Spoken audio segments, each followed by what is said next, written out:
Good morning, inaitwa Chande FM 101.81. Katika kikao cha hoja leo watu wangu, kuna story fulani ambayo ina trend sana.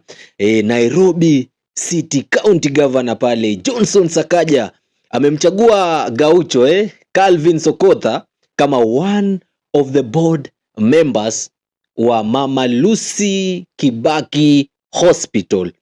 Na hili jambo mtu wangu limeleta maswali mengi. Watu wamejiuliza maswali mengi. Kwa nini Sakaja afanye hivi? Kwa nini Gavanara afanye hivi?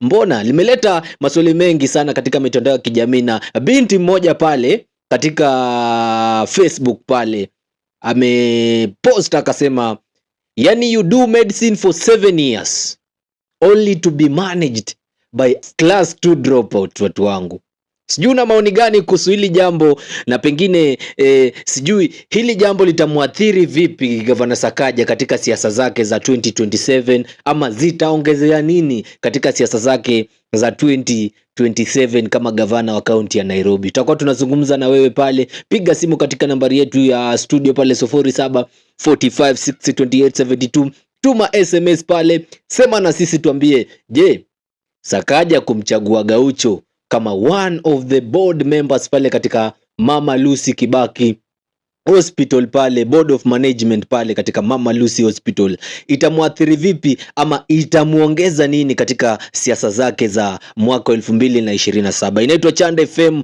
101.81, iko ni breakfast show nami Brayo Kevoi Mai.